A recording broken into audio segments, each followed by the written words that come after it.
The ship Asterion's Hope drifted silently through the cold darkness of deep space. Once it was a proud explorer, a symbol of galactic unity, carrying hundreds of alien scientists, soldiers, and diplomats on a peaceful mission.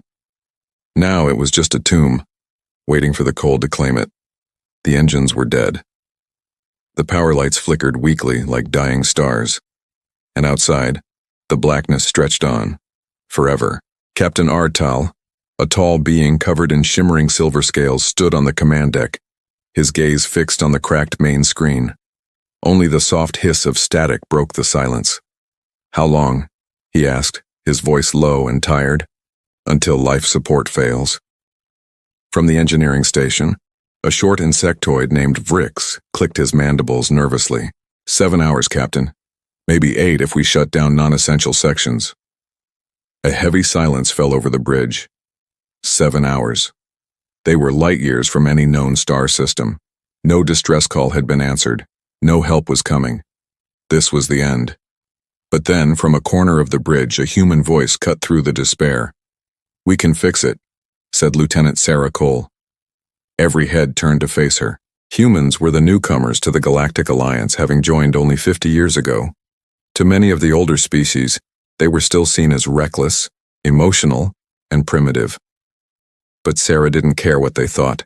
She stepped forward, her blue eyes shining with a fierce determination that seemed utterly out of place amidst the resignation. Captain Artal frowned, his scales rustling softly. "Lieutenant, our top engineers have confirmed the reactor core is beyond repair. Even your kind's characteristic enthusiasm cannot change the laws of physics." A small, defiant smile touched Sarah's lips. "Maybe not, Captain, but we don't need to fix it. We just need to cheat it for a little while." Down in the lower decks, the air was frigid. Sparks flew as a strange team of humans and aliens worked side by side. The reactor room glowed with a dangerous red light, and radiation warnings flashed on every panel. The senior technician, an old human engineer named Marcus, wiped a bead of sweat from his brow. "All right, listen up. We're going to reroute auxiliary power through the old magnetic field coils. It's a crazy long shot, but it might just give us enough thrust to reach that nearby anomaly." Vrix, the insectoid engineer, hissed in alarm. "Those coils were never designed to handle that kind of energy. They will melt. The entire section could rupture." Marcus just grinned, his face smudged with grease. "Then let's hope they melt after we're safe." They began the impossible repair. Wires snapped like firecrackers, alarms blared a constant shrieking chorus, but the humans didn't stop. Their hands were burned, their faces were filthy, but their eyes were bright with a stubborn, illogical hope. On the bridge, Captain Artal watched the monitor, utterly transfixed. He didn't understand these creatures.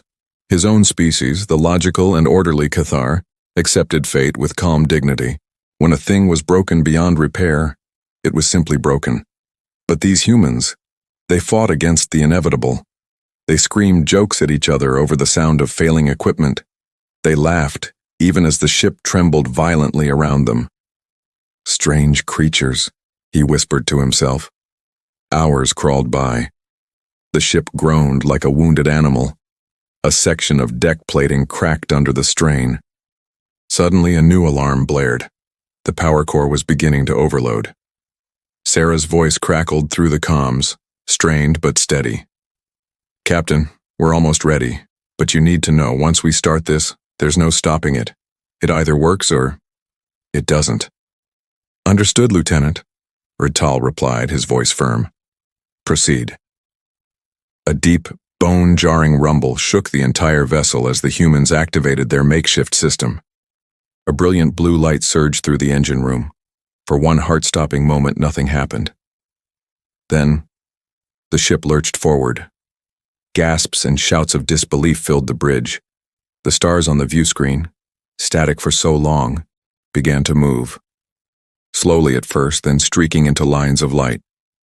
The Asterion's Hope was alive, but their celebration was cut short. Every warning light on the board flashed crimson. The jury-rigged power circuit was wildly unstable. If it failed now, the ship wouldn't just die, it would detonate. "Sarah!" Marcus shouted over the roar. The heat's climbing too fast. The casing won't hold. I know, she yelled back. Just a few more minutes. Keep it steady. A nearby control panel burst into flames. Without a second's hesitation, 2 human crew members ripped off their uniform jackets and started beating the fire out with their bare hands. Their skin blistered, but they didn't stop. On the bridge, Ortal gripped the command rail, his knuckles white. They are burning themselves alive, he murmured in horrified awe. His second-in-command standing beside him replied softly, They're saving us.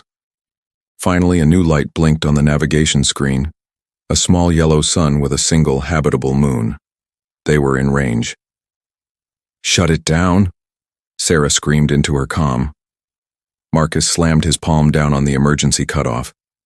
The engines gave one last, mighty roar, and then died. The ship was silent again. But this time, it was a peaceful silence. They were no longer adrift. They were coasting, slowly but surely, toward rescue. A shaky breath escaped everyone on the bridge at once, followed by a rising wave of cheers. Some crew members cried openly.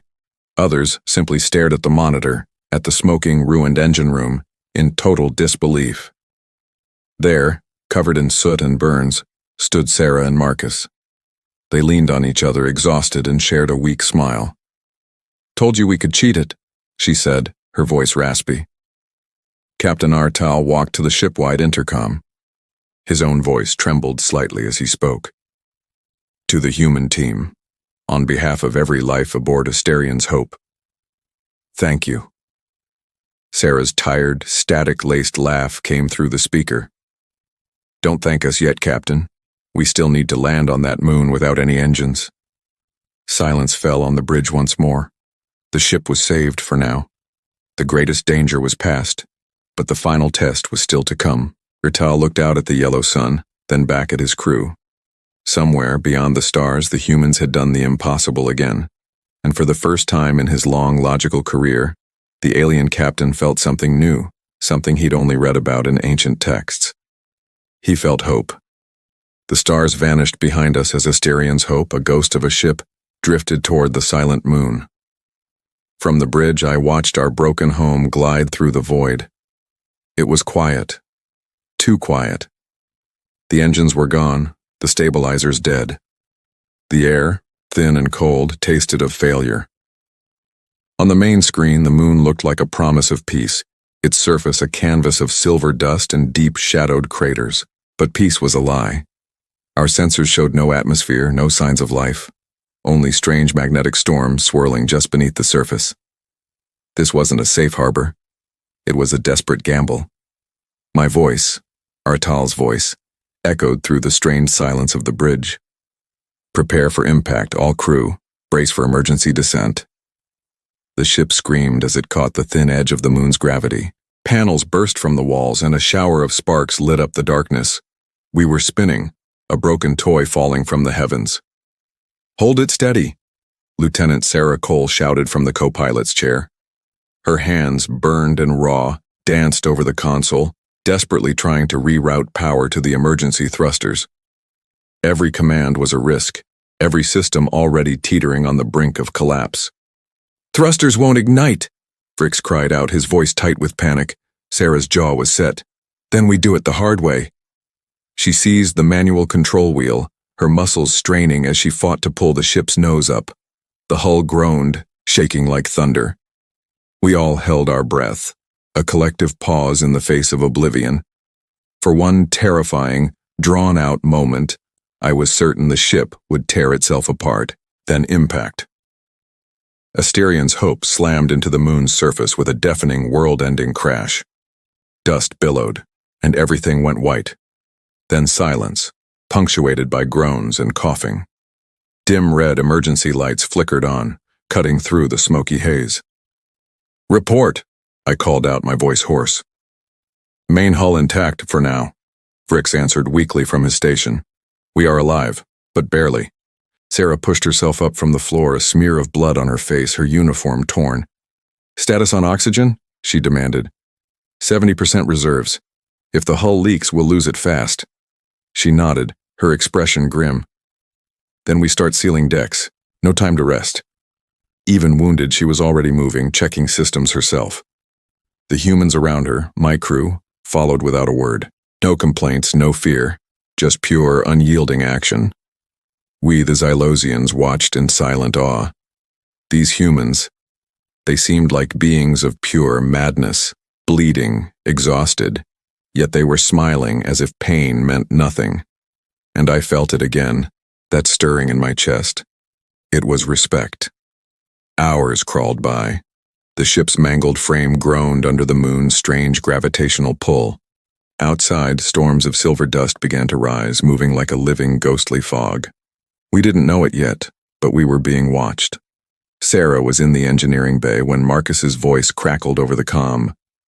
"You might want to see this, Lieutenant." She made her way to the observation deck. Marcus stood by the viewport, his face pale.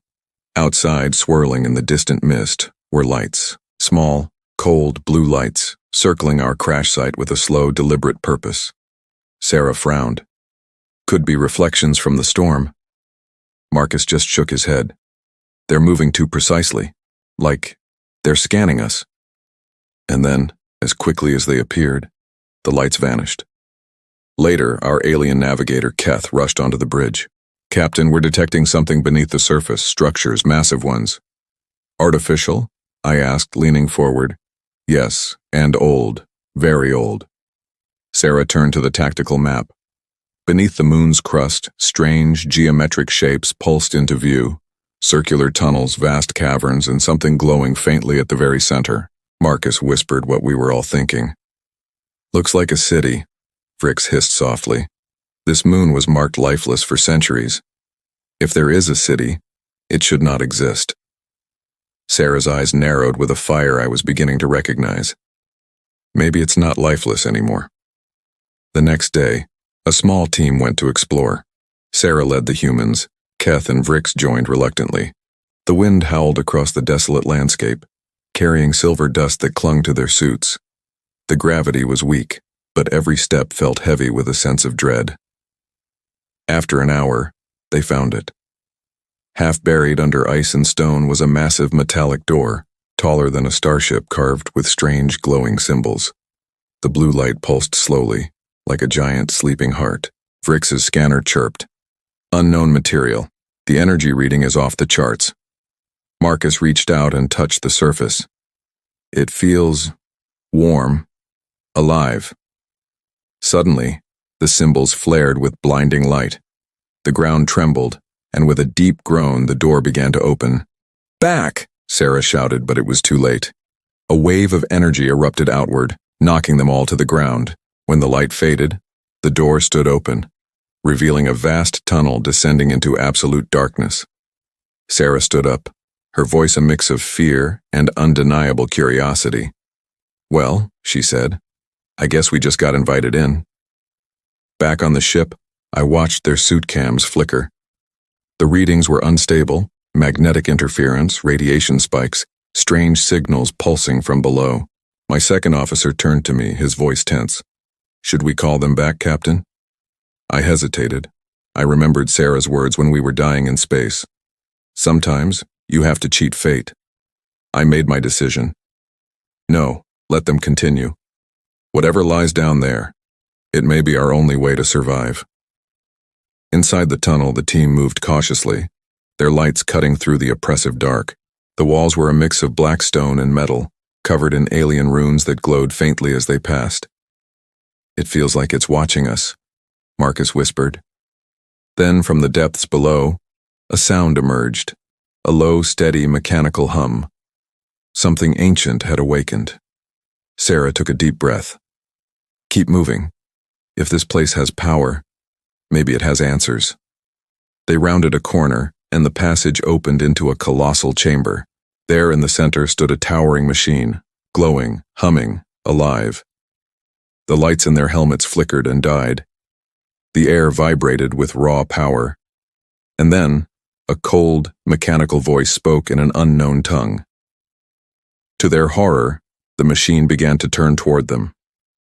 The chamber was immense, silent except for a low metallic hum that vibrated deep inside their skulls. The humans stood frozen, their eyes locked on the colossal machine towering before them. It was easily 50 feet tall, a strange hybrid of a spire and a living creature. Tubes and wires pulsed like veins, casting a faint blue glow beneath its dark metal skin. At its very center, a single orb of light flickered, mimicking a heartbeat. And then it spoke. The first words were fractured, distorted like radio static. I remember you. Sarah Cole felt the hair stand up on the back of her neck. It's speaking English, she whispered, her voice barely audible. Marcus, standing beside her, frowned. No, it's not. It's becoming English. The machine's voice shifted, growing smoother, deeper, like 1,000 echoes merging into a single resonant tone. Human. Sarah Cole. Human. Marcus Hale. You came back. The group stared, a wave of disbelief washing over them. How does it know our names? Marcus breathed out. The alien Vrix, their guide, hissed nervously, its mandibles clicking. We should leave now. This is profoundly wrong. But Sarah shook her head, her gaze fixed on the pulsing light. No, it said, you came back. That means it's seen humans before. Aboard the ship, Captain Artal watched the flickering camera feed from the control room. His alien crew leaned closer as the strange, ancient voice echoed through the speakers. Did that thing just call them by name? The second officer muttered in disbelief. Rital didn't answer. His eyes were glued to the orb of light. He could sense intelligence there, old, patient, and impossibly powerful. And it knew the humans. He tapped his communicator. Lieutenant Cole, report. What is that thing? Sarah's voice came through, shaky but steady. Captain, it's a machine. It's ancient. And somehow, it knows who we are. Be careful, Rital warned, his voice tight. If it's self-aware, it may not be friendly. Sarah gave a small, humorless laugh that crackled over the comms. When are they ever? Down in the chamber, the light brightened, flooding the vast space with a ghostly blue hue. The machine's orb pulsed again, and suddenly, images flickered to life around them. Holograms of stars, planets, cataclysmic wars, and humans. Thousands of them clad in archaic armor fighting alongside alien species long extinct. Massive starships soared through holographic skies, each emblazoned with a strange symbol, a hand clutching a single flame. Marcus's voice trembled with awe. That's the first expansion. But that was over 10,000 years ago. The machine replied softly, its voice now filled with a strange melancholy. They were the first to come here. The first to awaken me. They built this place and then they vanished. Sarah stared at the glowing figures. You're saying humans built this? The light pulsed in affirmation. Built. Died. Returned, always returning. The chamber trembled as if the very moon was reacting to the words. Without warning, a side panel on the machine burst open. Mechanical arms, thin as spears, fast as lightning, shot out and seized Marcus by the shoulder, yanking him off his feet. Marcus! Sarah screamed, firing her plasma pistol. The energy bolts sparked harmlessly against the dark metal. The machine's voice deepened, resonating with power. Do not resist, I must see.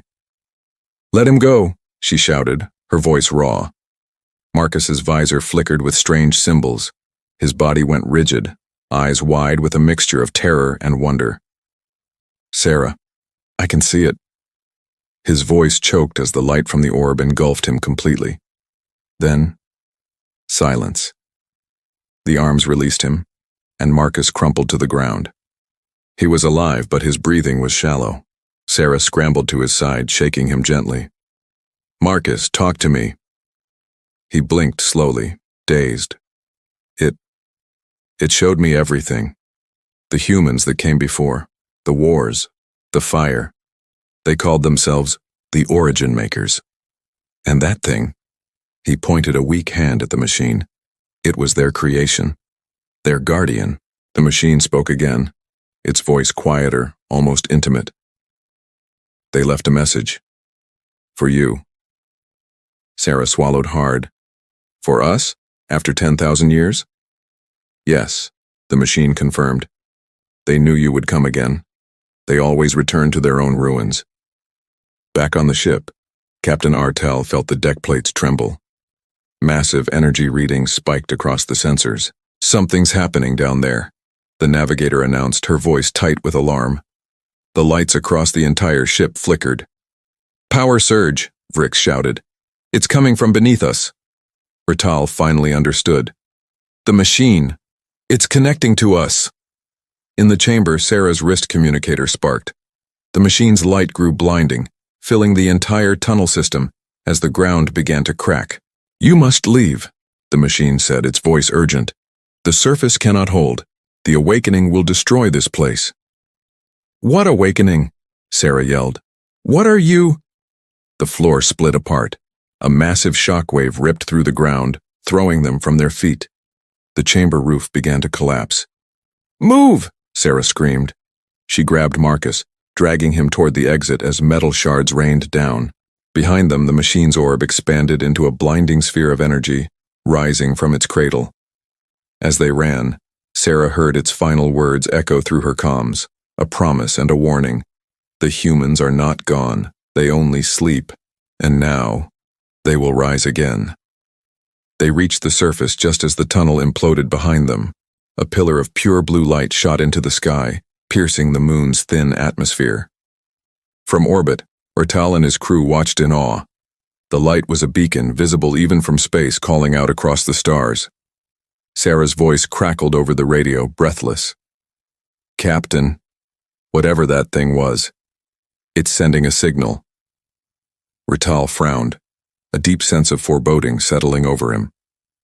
A signal? To where? There was a long pause. Then Sarah's reply came, soft, but filled with a chilling unease, like a living vein of pure light. A shimmering blue beam tore through the black void of space. It twisted and pulsed, carrying a heartbeat across the stars.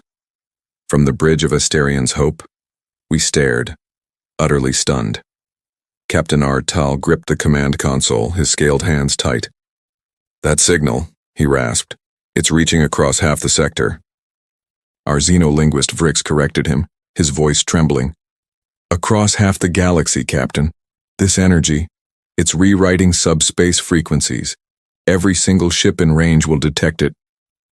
I stepped onto the bridge, my face still smudged with dust and blood from the chaos on the moon below. It's not just a signal, I said, my voice barely a whisper. It's a message. The machine said the humans would rise again. Whatever that was, it's not random. Rital turned his reptilian eyes to me. Then what is it, Lieutenant?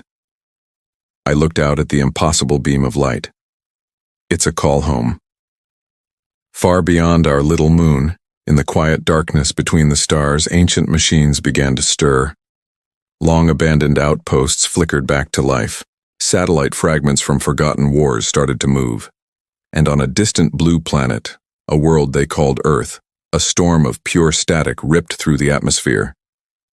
Deep in an old military observatory in Nevada, alarms blared as consoles exploded with data. Sir, a technician yelled. We've just received a deep band signal on an old Alliance channel. The commander on duty frowned. That channel hasn't been active for centuries. But this wasn't just data. A distorted metallic whisper repeated one line over and over. The Origin Makers call to their children. The time has come to awaken. No one could explain how a message, traveling faster than light, had found Earth. But one thing was terrifyingly clear. It was human. Back on the ship, my squadmate Marcus and I stood at the viewport watching the energy pillar. The ground beneath us still trembled. He whispered, "If that thing really sent a message to Earth, then the entire galaxy will know where we are." I nodded grimly. Not just us. The Alliance. Our enemies. Everyone. Suddenly, the ship's lights flickered, pulsing in rhythm with the beam. Artel turned to his crew. "Vrix, shut down all receivers. We cannot risk our systems being infected." Vrix's claws tapped nervously. "I'm trying, Captain, but the signal, it isn't entering through normal channels.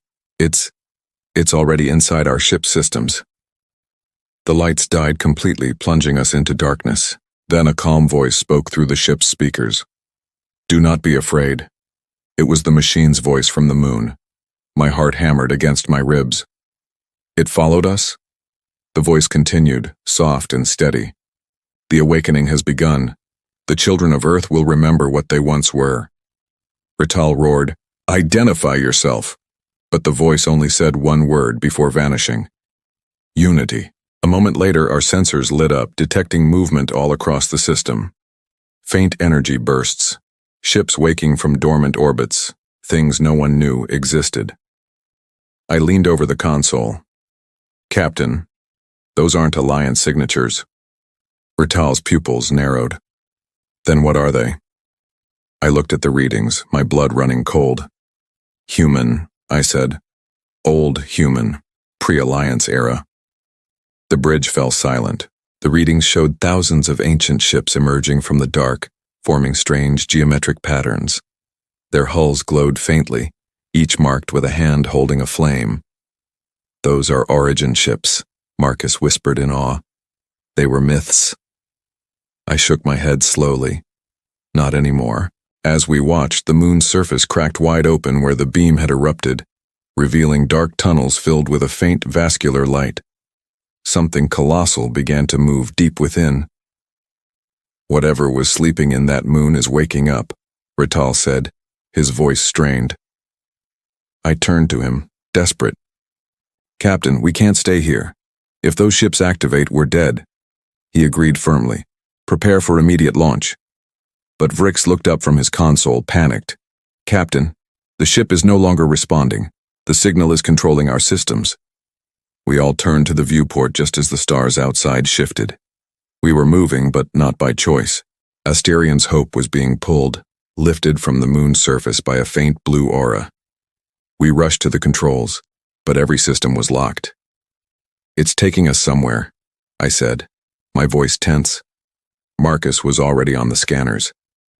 Trajectory locked on deep space coordinates, somewhere near the galactic core. Rital's composure finally broke. The core? That region is death. No ship returns from there.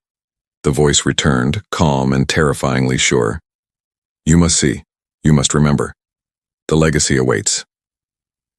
As the light of the blue beam faded behind us, our ship vanished into hyperspace, a prisoner of forces beyond our understanding. For a moment, only silence remained over the fractured moon.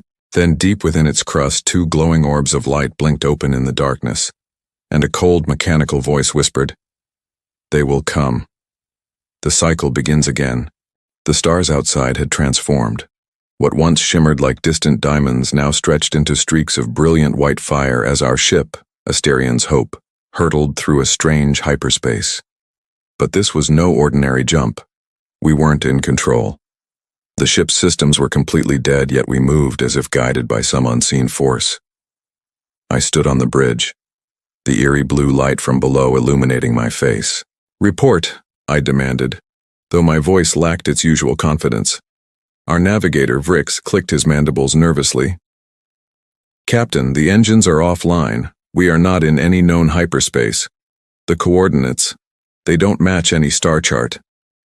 Sarah Cole, our science officer, stepped toward the main viewport, her eyes reflecting the endless light. We're being pulled through a corridor, she murmured. It's artificial, like a tunnel made of pure energy. Marcus, our engineer, shook his head. No, Sarah, it's not a tunnel. It's a pathway. Something built this route long before we ever existed. The ship shook violently. Bolts of blue lightning crackled across the hull. We all grabbed onto railings as the bridge filled with a low, bone-deep hum. Then a voice echoed through the ship, calm, mechanical, and impossibly ancient. Approaching origin space, prepare for remembrance. Silence. We just stared at each other. Moments later, we emerged from the corridor. The light faded, and the view beyond the glass stole our breath. Before us stretched a realm unlike anything we had ever seen, an ocean of stars swirling around a single blinding light. This wasn't the galactic core as we knew it. It was something else. Constructed. Built. Massive rings of metal, each the size of a planet, drifted through space, with giant, faintly glowing towers rising from their surfaces. And between them, thousands of dormant ships, ancient, sleek, and all marked with the same strange hand-in-flame symbol. Marcus whispered, "My God, this isn't space. It's a graveyard." "No," Sarah replied softly. "It's a city built inside a star." Our ship was slowly drawn toward the largest structure, a massive black ring with a light at its center. The signal that had dragged us here grew stronger, as if welcoming us home. "How long has this place existed?" I asked, my voice barely a whisper. Vrix was frantically working his console. "The energy signatures, they're older than the Alliance. Older than recorded galactic history. Millions of years, maybe more." Sarah turned to him. "And humans built this?" Vrix nodded weakly. "If that machine spoke the truth, yes. Your kind created this before time itself was measured." I couldn't believe it. Impossible. Humanity was primitive just 10,000 years ago. Marcus offered a faint smile. "Maybe we started over. Maybe we forgot." As Asterion's hope approached the black ring, docking arms extended automatically, catching us gently in their grasp. The ship shuddered, then stilled. The voice spoke again. "Welcome home, descendants of fire." The bridge lights dimmed, and a new image appeared on our main screen. An enormous chamber filled with crystalline structures, all arranged around a dark central pillar. Sarah took a deep breath. "Looks like we've got another invitation." I sighed. "All right. Form an away team, but be warned, if this is a trap, we won't survive it." Sarah smirked. "When have we ever survived by playing it safe?" I had to suppress a small smile at that. A shimmering boarding tunnel connected with a hiss. Sarah led the team through, our boots echoing softly in the reverent silence. It felt like stepping into a temple. As we entered the chamber, the crystals began to glow one by one until the entire room shimmered with light. At the center stood the pillar. Inside it, an image flickered, solidifying into a humanoid form. It was a man, tall, clad in armor that shimmered like molten steel, with eyes that burned like twin stars. The voice we'd heard before now came directly from him. "You have come far, children of Earth." Sarah stepped forward cautiously. "Who are you?" He smiled faintly. "I am what remains of your ancestors, a guardian of memory. I am the echo of the origin." "You're human," Marcus whispered. The echo nodded. "I was, before time turned our bodies to dust and our thoughts to light." Holographic images flickered to life around us, fleets of origin ships spreading through galaxies, saving entire civilizations. Humanity had once been masters of the stars, not as tyrants, but as pioneers. "We built this path for those who came after," the echo's voice thundered. "But then we fell. We sealed our history to protect it. And now, you return." Sarah's eyes widened. "Return? This was planned?" "Yes," the echo confirmed. "Every era, the flame rekindles. The humans who rise again must remember who they are and what they can become." Suddenly the chamber trembled. Warning lights flashed. Vrix's scanner beeped wildly. "Captain, massive power buildup. Something's activating across the entire structure." The echo turned toward the rising energy. "The awakening begins. The origin fleet will rise once more." Sarah's voice cut through the chaos. "Why now? Why us?" The echo looked directly at her. "Because you did what no one else could. You refused to die when all logic said you should. That is the heart of humanity. That is why the flame burns again." Outside, across the massive rings, the dormant origin ships began to move. Engines that had slept for eons ignited, lighting the dark with golden fire. One by one, they turned toward Asterion's hope. Marcus stared in awe. "They're responding to us." Sarah swallowed hard. "No, Marcus, they're waiting for us." My voice came through the comms, tense. "Lieutenant, the ships are aligning into formation around us. We are at the center." The Echo's eyes glowed brighter. And now the stars themselves will remember. For the humans have returned. And the galaxy will never be the same again. The chamber filled with blinding light. Sarah shielded her eyes as the power of 1,000 suns flowed through the room. Then, everything went white. As the light from the jump drive faded, a breathtaking silence fell over the bridge of Asterion's hope. Outside the main viewport, an impossible sight stretched into the void. An endless formation of ships, millions of them, each one glowing with a soft golden fire. Some were the size of entire cities, while others were sleek and agile like hunters poised for the chase. They moved in perfect unison.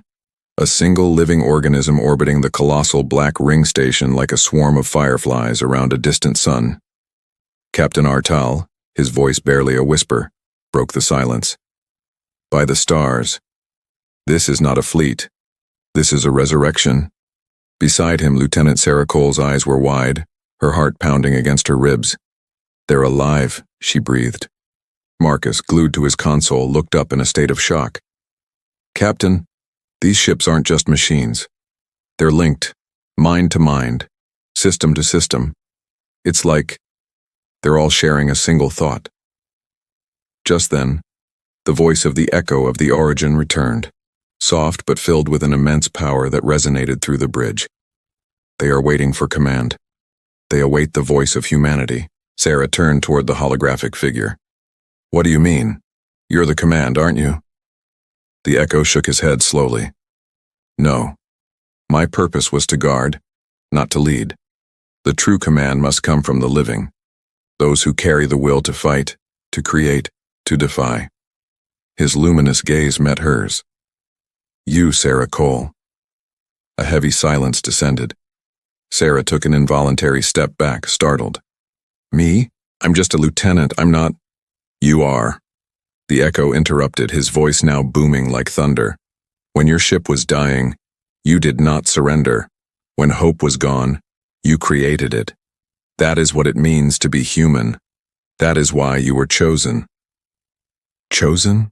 Marcus whispered from his station. Sarah, he means it literally. Ratal watched her, his expression unreadable. If this entity believes you are their leader, then what happens if you refuse?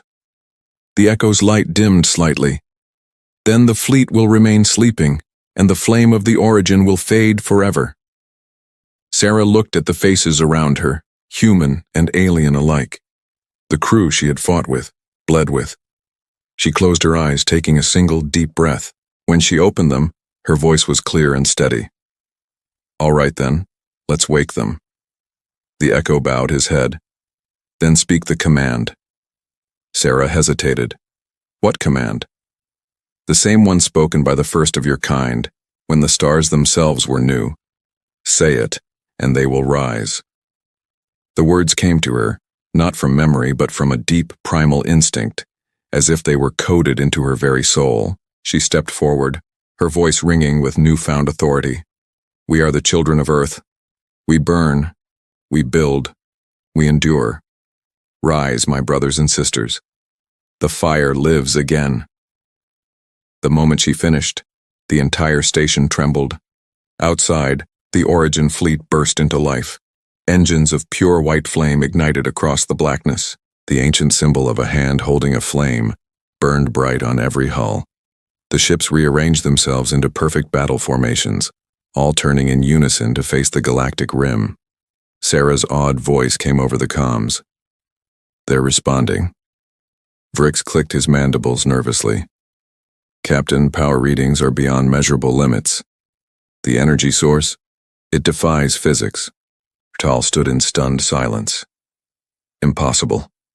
They've achieved what no civilization ever could. No, the echo's voice said softly. They remembered what others forgot. But their wonder was cut short. Far across the system, in the cold shadows of space, immense dark shapes began to move. Warships of a terrifying design, jagged, black, and pulsing with a sickly crimson energy. Marcus looked up sharply. Captain, we're not alone. Vrix's scanners struggled. Unknown signatures, no records in any database. The echo's voice grew grim. The Devourers. The reason the Origin fell. They consume worlds, feed on stars. We sealed ourselves away to stop them. And now they have awakened too. Bertal's hands clenched into fists. Then the entire galaxy is in danger. Yes, the Echo confirmed. And only the fire can fight the darkness. Sarah looked at the glowing fleet outside, her jaw set. Then we fight. Not for Earth, not for the Alliance, for everyone. On the bridge of Asterian's Hope, the consoles flickered, now glowing with the same golden light as the Origin ships. Ancient runes translated into modern human language across the screens. Sarah placed her hand on the command console. Let's see if 10,000 years of history still remembers how to fly. Suddenly, the first of the dark ships tore open a hole in space-time, their red glow spreading like blood in water. Vrick shouted, "Incoming hostiles." Bertal barked, "Raise shields, arm all defenses." But Sarah's voice cut through the chaos, calm and absolute. "No, let the fleet answer." She closed her eyes. The console beneath her hand pulsed with light. Instantly, every Origin ship responded. 1,000 golden lances of pure energy shot from their cannons, tearing through the darkness. The enemy fleet shattered, their twisted forms burning like paper in the sun. Silence returned. Marcus whispered, "They obeyed you." Sarah opened her eyes. "No, they remembered us." The Echo's voice spoke once more, filled with pride. "The first battle is won, but the war for the galaxy begins anew." Sarah looked out at the endless fleet. "Then we'll do what humans always do." Bertal tilted his head. "And what is that, Lieutenant?" She smiled faintly. "We keep going, far beyond them." The fire had returned to the galaxy, and humanity, against all odds, was leading it. The stars themselves began to tremble. From the very edge of the galaxy, a storm of darkness spread, a tide of billions of crimson lights moving in a perfect predatory silence. The Devourers had awakened, and their hunger was absolute. Entire star systems vanished into their maws, swallowed whole. On the bridge of Asterian's Hope, alarms pulsed like a panicked heartbeat. Captain Artel stood rigid, his gaze fixed on the star map where red waves were consuming whole constellations. "They're advancing faster than any fleet could move," he said, his voice strained. "How can they—" Before he could finish, Sarah Cole interrupted, her voice a quiet, chilling statement. "They're not flying through space, they're eating it." The words hung in the air like a death sentence. Marcus, frantically checking the readings, confirmed their fears, his voice shaking. "Every system they touch collapses. Energy, matter, even gravity. It's all just gone. It's like they're unmaking existence itself." Suddenly, the ancient, ethereal voice of the Echo filled the ship once more. "The Devourers are entropy given form. They do not conquer, they erase. Only the flame of creation can stand against them." Sarah stepped forward, her eyes locked on the galactic map, a fire of defiance in them. "Then we give them a fight they'll never forget." Outside, the Origin fleet assembled, a formation so massive it seemed to stretch into infinity. Human and alien ships flew wing to wing alongside the ancient glowing vessels of light, all united under a single desperate purpose. At the heart of this grand armada was a colossal flagship, Saul's Wrath. It was the size of a small moon, and as it opened its wings of golden fire, it pulsed with the raw energy of a newborn star. Sarah's voice, amplified and broadcast across all channels, echoed through the fleet. "This is Sarah Cole of Earth. To every being who can hear me, we fight for life itself. Not for power, not for territory. We fight for the simple right to exist. The Devourers are coming, but so are we." For a single breathless heartbeat, there was only silence. Then from 1,000 different species on 1,000,000 different ships, a single cry rose in unison. "For the flame." The battle began. The Devourers poured from the void like living shadows, their very surfaces rippling with insatiable hunger. Our energy weapons did nothing. Missiles vanished into their forms before they could even impact. Marcus shouted, his voice cracking with desperation. "They're absorbing everything we throw at them." Sarah gritted her teeth. then stop throwing what they expect. She reached out, and her hand began to glow with the same golden light that coursed through the ship's consoles. Across the entire fleet, every ship responded in kind. The human signal, our ingenuity, merged with the ancient cosmic code of the origin fleet. Technology and instinct became one, and for the first time in history, the flame itself fought back. Golden energy burst from the fleet, not as lasers, but as songs. Vibrations of light and gravity wove together, creating pure creation energy, the absolute opposite of the Devourer's destruction. When the two forces met, the void itself screamed. Entire enemy armadas disintegrated in seconds, burned away by the impossible light. But it wasn't enough. For every swarm we destroyed, 10 more emerged from the crushing darkness. Captain Artal's voice blared over the comms. "We cannot win a war of numbers." Sarah's voice remained impossibly calm. "Then we changed the game." She turned to the Echo. "You said they feed on death, on the end of things. What happens if we give them life instead?" The Echo's ancient eyes widened. "That would require an impossible energy surge, one far beyond even the origin core." A faint, determined smile touched Sarah's lips. "Then it's a good thing humans are good at the impossible."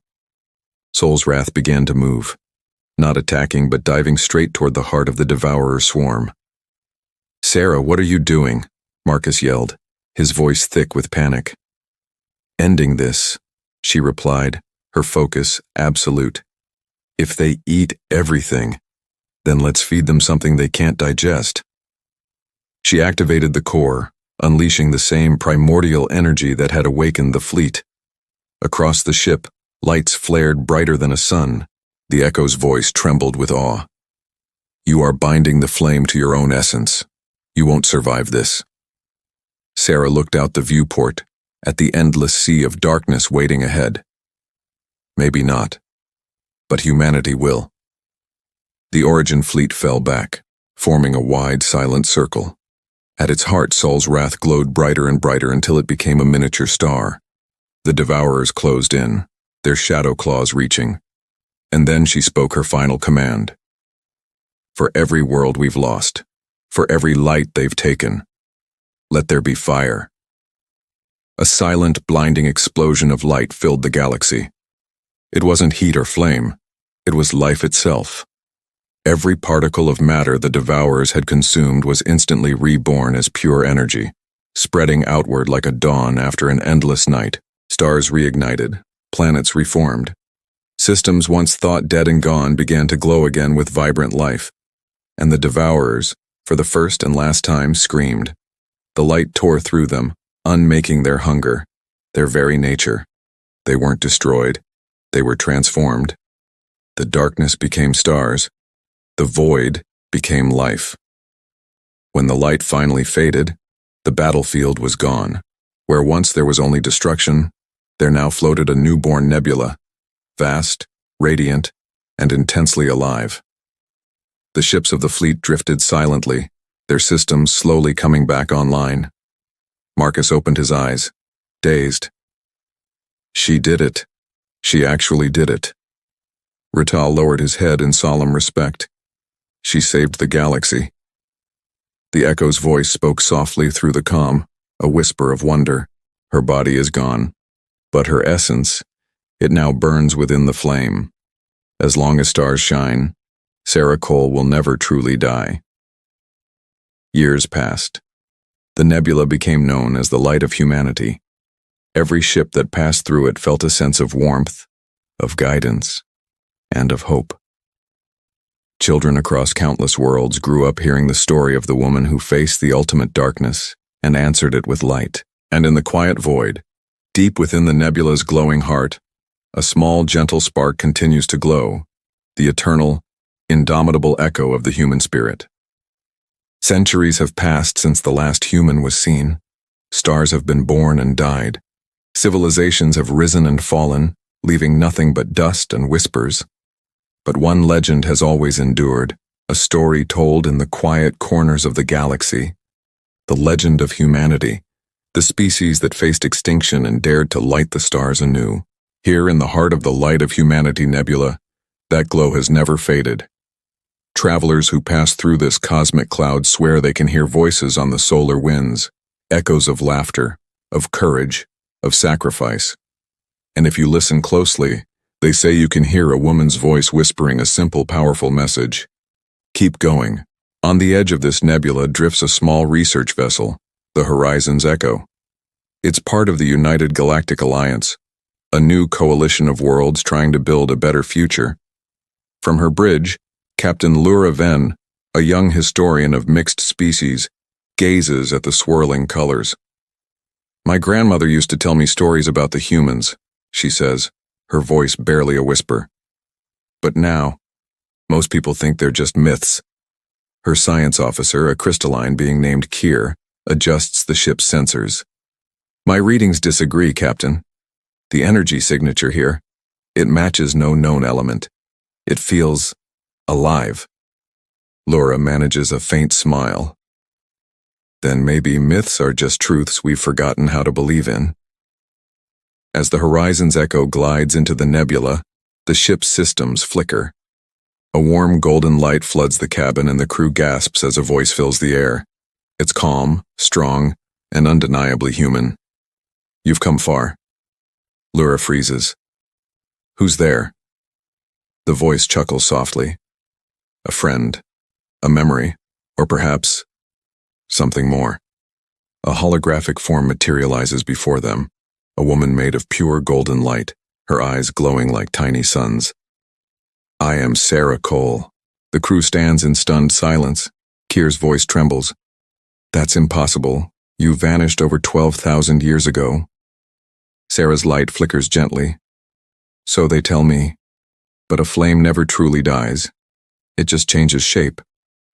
Lura steps forward, her heart pounding. You're alive? Not in the way you understand, Sarah explains. My body was lost in the Great War, but my consciousness merged with the flame of our survival. I became part of the very fabric that helped rebuild this galaxy. As if in agreement, the entire nebula pulses with light. Every star seems to shimmer just a little brighter. Sarah's voice becomes quieter, more personal. When we fought the Devourers, we thought we ended them, but they were not destroyed, only changed. And now I can feel their hunger returning, not from beyond the stars, but from within. Lura frowns.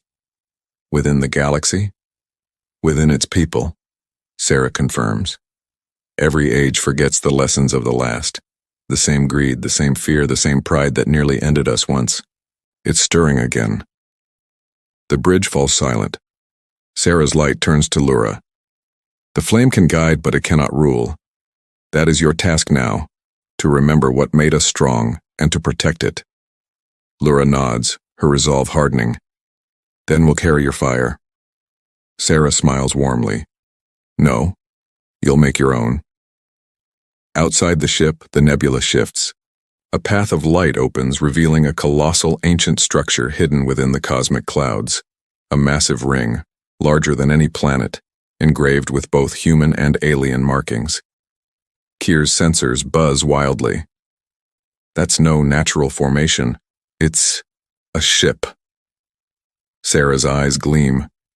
The second origin, built by those who survived. It has been waiting for the day someone worthy would find it. Her hologram begins to fade. Wait, Lura calls out. What happens now? Now?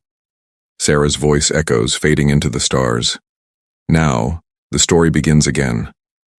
The Horizon's Echo approaches the immense ring. Its surface shimmers, awakening from millennia of sleep. Golden symbols light up across its hull, the ancient mark of a hand and a flame. As the ring slowly rotates, it reveals a tunnel of brilliant light leading into the unknown.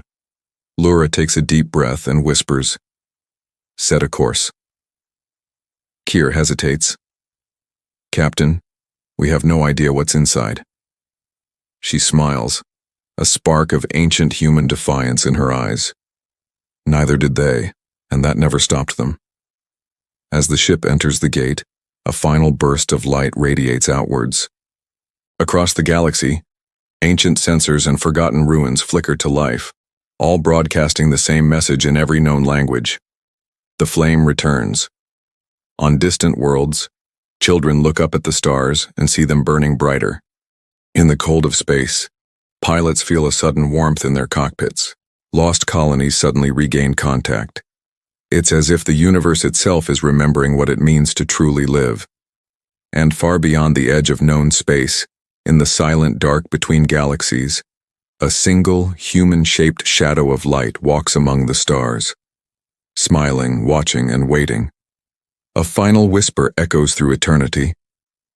We are the children of Earth. We burn, we build, we endure. The fire never dies. Thank you for joining us on this journey. If you enjoyed this story, don't forget to like, subscribe, and hit the notification bell so you don't miss the next chapter. Until then, keep looking up at the stars